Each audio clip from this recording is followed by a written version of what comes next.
Welcome to chapter 8, in which we will talk about matrices.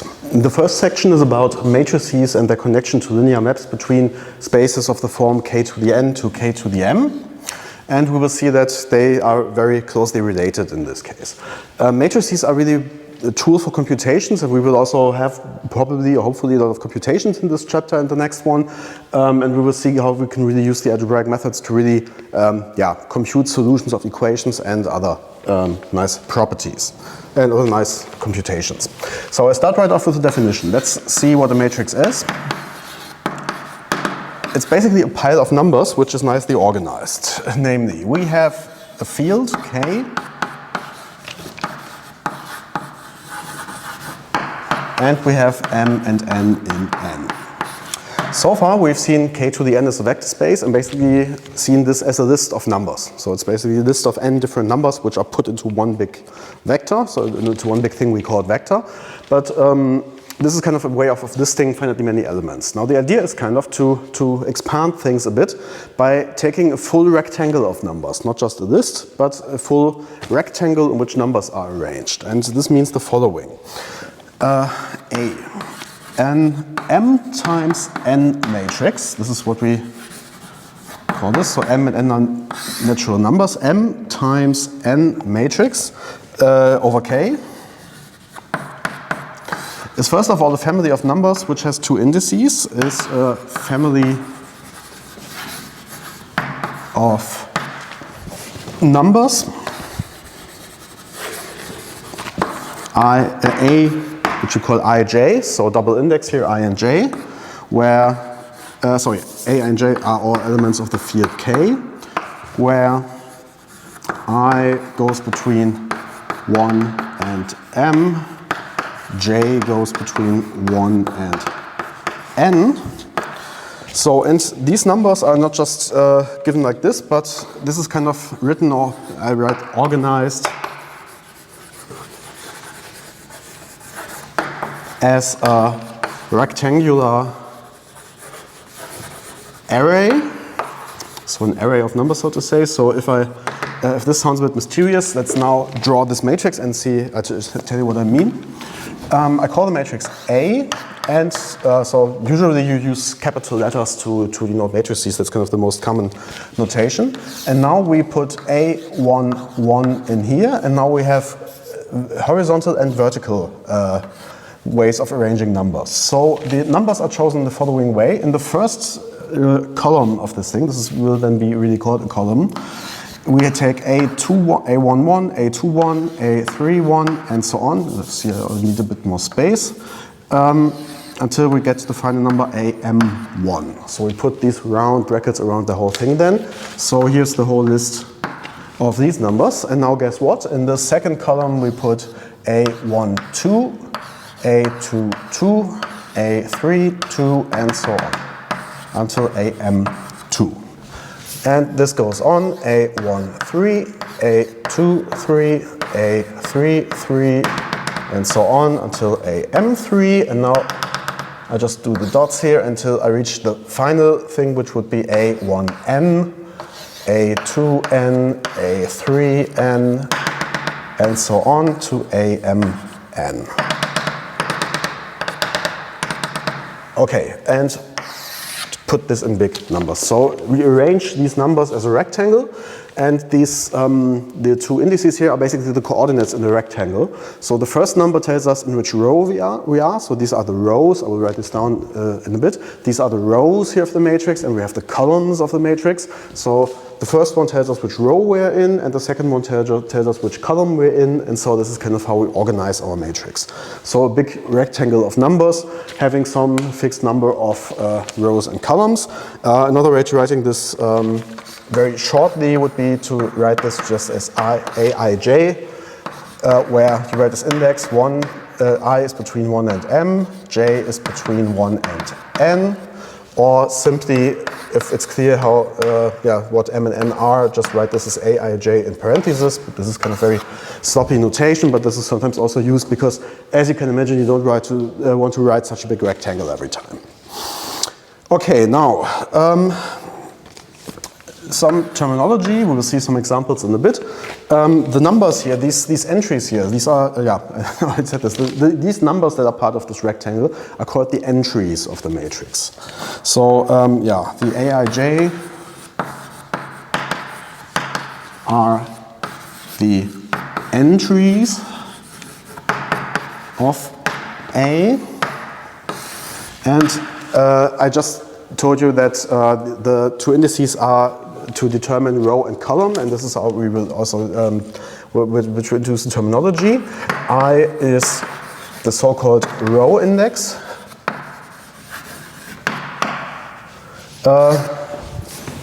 of Aij, and J is then accordingly the column index of Aij. Okay, now a bit more. So I talked about rows and columns, and I want to define formally what a row of a matrix is and what a column of a matrix is. So first of all, I say that an 1 times n matrix. So this would just be a matrix of the form one row, many columns. So it's basically just listing numbers in a, just putting them in a line, which almost looks like an element of k to the n. So it's the same, and it is actually just an element of k to the n. It's easy to see that this behaves in the same way, but just this number with one row, such a thing is called, so formally it's in 1 times n matrix. This we call a row vector. And in the same way, m times n matrix, m times 1 matrix, which would look then B1, B2, Bm. So just everything put into one, everything's in one column. There are m rows in one column. It's called a column vector. Whoops.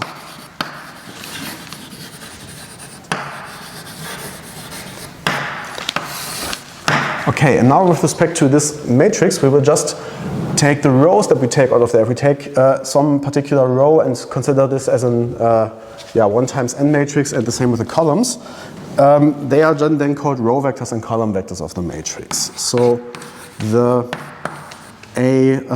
this would be AI1, AI2 to AIN are the row vectors of A, and the same way, simply, sometimes you also just to save some space, you call it just the rows of A. And in the same way, if we take the columns, so here we need some more vertical space. So in this time, this would be A1j, A2j, and so on to AMJ are the column vectors of A, or simply columns of A.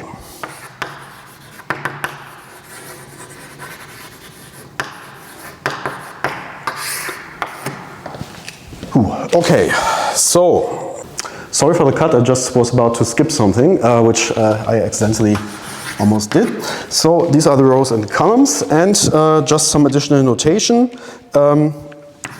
We take the set of all m times n matrices and denote this with m, so capital M, of m times n, comma k. So this is the set of all m times n matrices over k, so with entries in k. Okay, just this is some standard notation we're using here. And finally, and this is basically almost trivial to say this, so this was here introduced new. An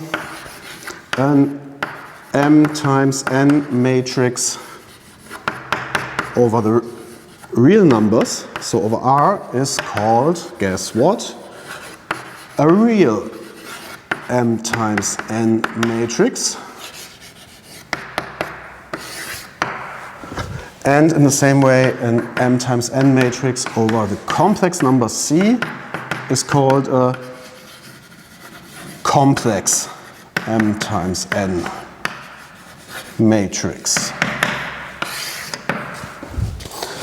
Okay, this is now a lot of terminology, so let me give you a simple example so you see what happens. Example 8.2. Now, if I consider this array here, 1, 2, 3, minus 1, 3, 0, and put parentheses around this, this is a real matrix, and now it's always like, I think even after years, so I always have to think, okay, was it first rows or first columns? This is always a bit, so the first index is the rows. So what kind of matrix is this? This has 2 rows and 3 columns, so it's a 2 by 3 matrix. And just denote the rows and the columns. The rows are just these 2 row vectors, so one of them is 1, 2, 3, and the other is minus 1, 3, 0. And with columns,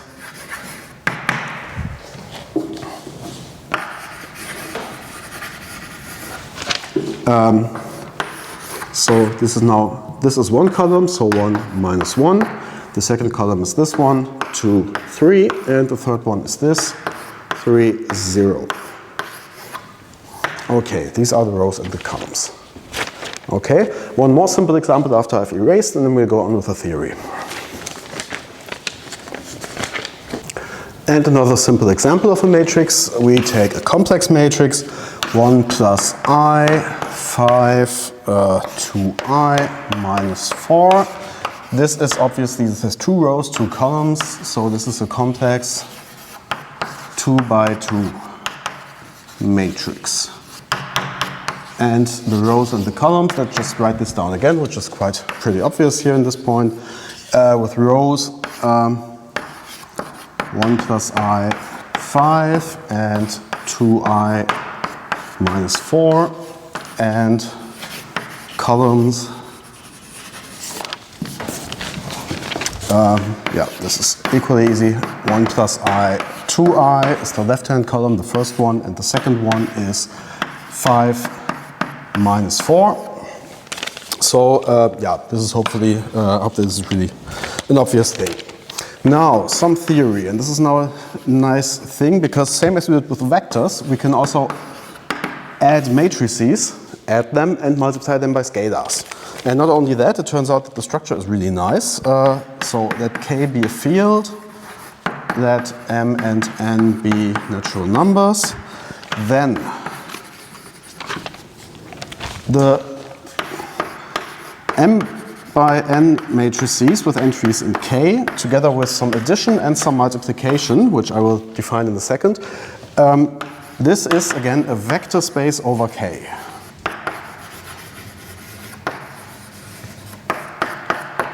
Okay, where?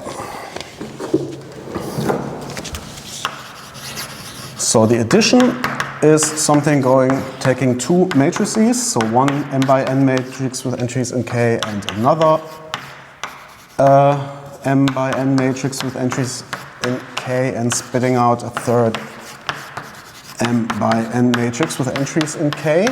And the multiplication, so this is again some scalar multiplication. This means we take the scalar field K, so we take an element of the field, and we take a matrix, so which we see now is the element of the vector space, and get out another matrix.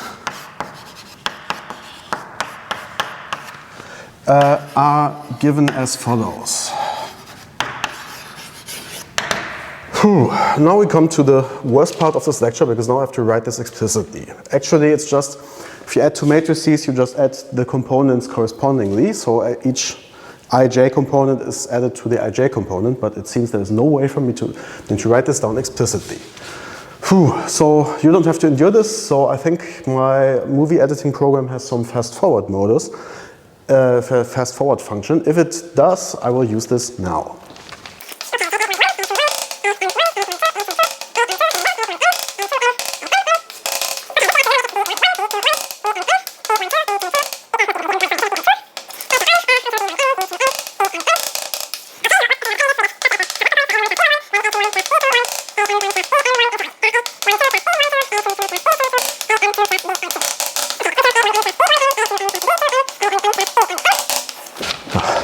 Ta-da! So, what we did is just to add component-wise. So we have these two matrices and we just add the corresponding components that are in the same position inside the matrix and just add them, which is kind of the obvious way of how we would have added also vectors. So just add this component-wise. In the same way, scalar multiplication, maybe another fast forward.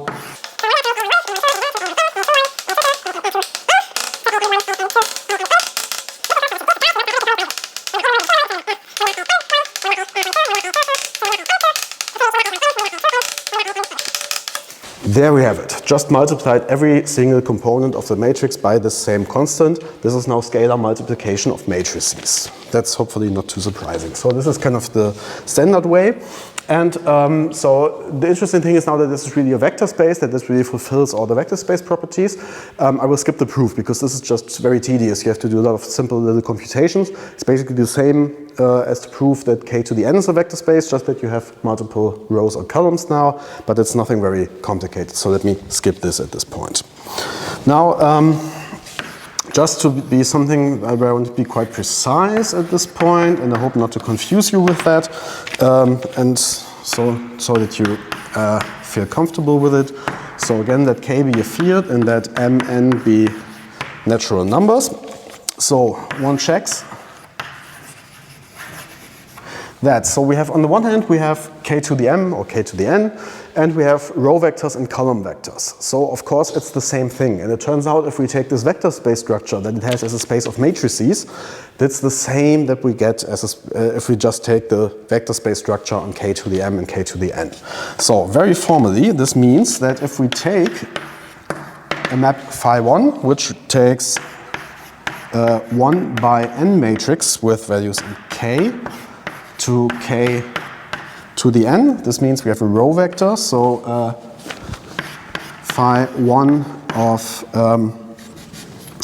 a row which is a1, a2, an is mapped is equal to the vector in kn, which corresponds to this point. So just a1 comma an.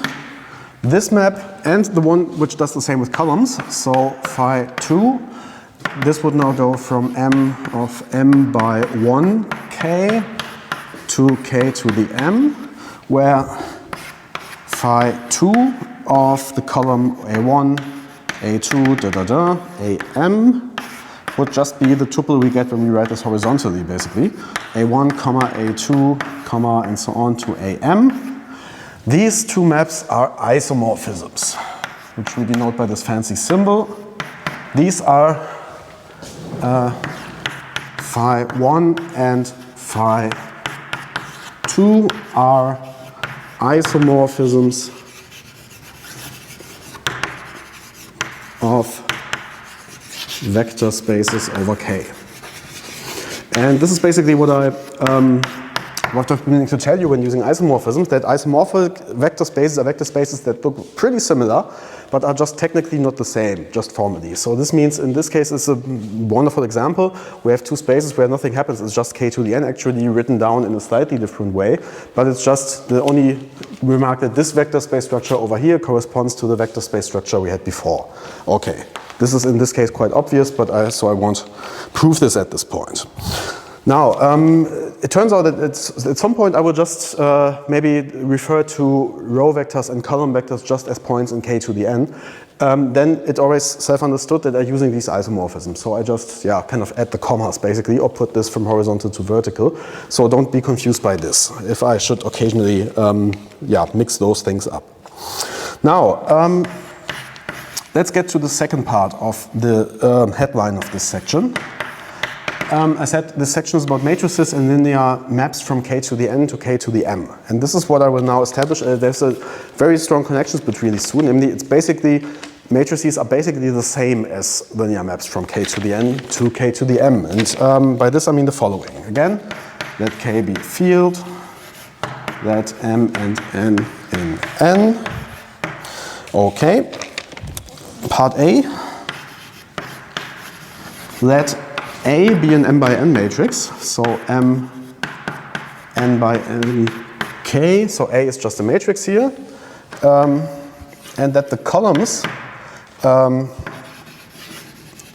of the matrix, I just denote by A1, A2, and so on to AN. So each of these AI is a column, so it's not an entry, it's really a full column here. And now we define a linear map, namely, so then the map FA, which goes from k to the n to k to the m, and does the following. We just take f of x1 to xn to be just x1 times the first column, a1, plus x2 times the second column, and so on, plus xn times the nth column. And of course the column is now a column vector, so technically I have to use these maps here to turn the column into some point in Kn. So this would actually be phi2 of A1, and here it's phi2 of A2, and here it's phi2 of An. So just seen as a point in Rn. So I just take the different vectors and multiply them by the entries of the vector here. And the statement is now this is a linear map.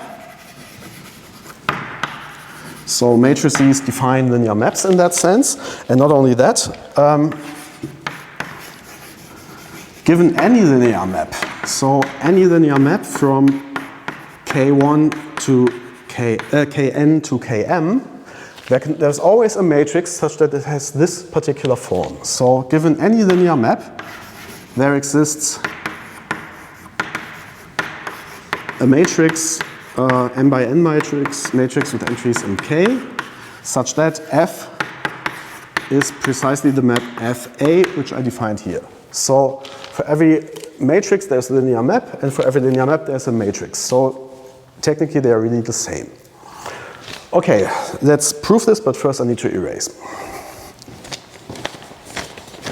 The proof of part A, so the linearity of these maps associated with matrices, I want to leave as an exercise because this is really also not too insightful. This is something you just have to compute explicitly. So let's get on to part B and just take a look at what stands there. So if we have a linear map and we want to show that there is some matrix which kind of induces this map, so we have to find this particular matrix. Now, we take the canonical basis of k to the n, e1 to en, be the canonical basis of kn. Oops, kn. Okay. Now, given this canonical basis, since f is linear, we compute the following. So f is a map on Kn. So f of xn, x1, f of x1, x2 to xn. If you take a look at, since this is a basis, we can write this point as a linear combination of these elements, and this is very trivial of kind of how to write this as linear combination, since this point is just the same as taking the sum from j equal to 1 to n, xj times ej. So our coefficients are really the entries of this vector here. Now, f is linear. So this means this must be the same as the sum from j equal to 1 to n, xj times f of ej. And this already looks like the map induced by a matrix. Namely, we just have to find the matrix which kind of up to identifying columns with points in Kn has this as columns. So this means if A is the matrix with columns and now just the images of the EJ, except for applying this map phi2 in reverse, so just making them into real columns of f of E1 to phi2 to the minus 1 of f of En. This then, just by construction and by definition of these maps Fa, f coincides with the map Fa. And this already finishes the proof, right? First of all, one thing that you can also see at this point, just as a remark, and then I will give you some simple example. So remark that, so again, that A in the matrix an m by n matrix with entries in K. So, and E1 to En still the canonical basis. I'm not defining this again. Up to identifying,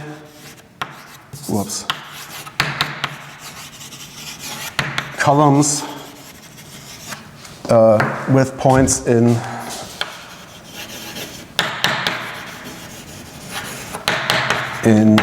Km. So we get that if we have some matrix, then this map Fa evaluated at Ej gives us as a result precisely the jth column. This is the jth column. So if we want to reobtain the different columns of a matrix, we just have to apply this to these elementary basis vectors with column, the jth column of A. This is a very important connection that you should always keep in mind. So this is what the columns of the matrix say. And just some shorthand notation. So this notation Fa is not very common. I just use them to make it a bit more transparent what happens. Usually, if you write Fa of some vector v, this is just denoted by AV. So this just means that we apply this map, the linear map defined by the matrix, and apply this to the vector v. Okay, for v in Kn. This is just shorthand notation that will be quite common. Now let's see some examples of the connection of linear maps and matrices. First of all, we always do the same. We start with the trivial examples, or with the, not that insightful examples, but that you need to study. So first of all, let m and n again be natural numbers. If we take the zero map, which just maps everything to 0. So z of x is 0 for all x in Kn. This is obviously linear, which is quite trivial. Z is also given as f of a matrix A. And the matrix A, what does it look like? Take a guess. It's just the matrix where all entries are 0.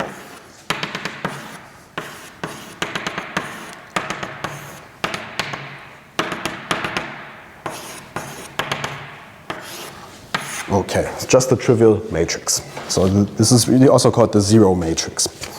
Okay, now for something a bit more interesting, and then we do a more concrete example, but again, interesting map, the identity map on Kn. So just to recall, the identity takes just every point to itself. Not very exciting. What does this look like? Now, it turns out that the identity is also induced by a matrix. Of course, I mean, it's obviously linear map, so it has to be induced by a matrix. This matrix I want to call In. And what does this matrix look like? As I said, now the columns of the matrix have to be the images of the canonical basis. So since every element is itself, the columns just have to be the canonical basis. So the first column of this matrix must be the first element of the canonical basis, which is 1, 0, 0, and so on to 0. The second element has to be the second column has to be the second element of the canonical basis, which means this is 0 everywhere except for the second component. And now you can see where we're going. The third one would be 0, 0, 1, and so on to 0. And finally, the last column would be the last vector in the canonical basis, which has 1 in the last component and 0 everywhere else. And so we have 1 on this diagonal here. This is also called the diagonal. I mean, this is an n by n matrix. In is an n by n matrix. And In has this form, so 1 on this diagonal line here and 0 everywhere else. And this matrix also has a name. In is called the identity matrix of size n. Whoops. Okay, let's see one more example where we really compute something with numbers. Ooh. Namely, we take the following map. This is something I had as an example earlier, as an example of linear maps. which goes from R2 to R2. F of xy is 2x plus y and x minus 4y in the second component. Okay, we've seen that this is a linear map. Now, what does the matrix look like? You can definitely read this now because, yeah, again, up to identifying this, up to, let me just write this as columns are points in R2.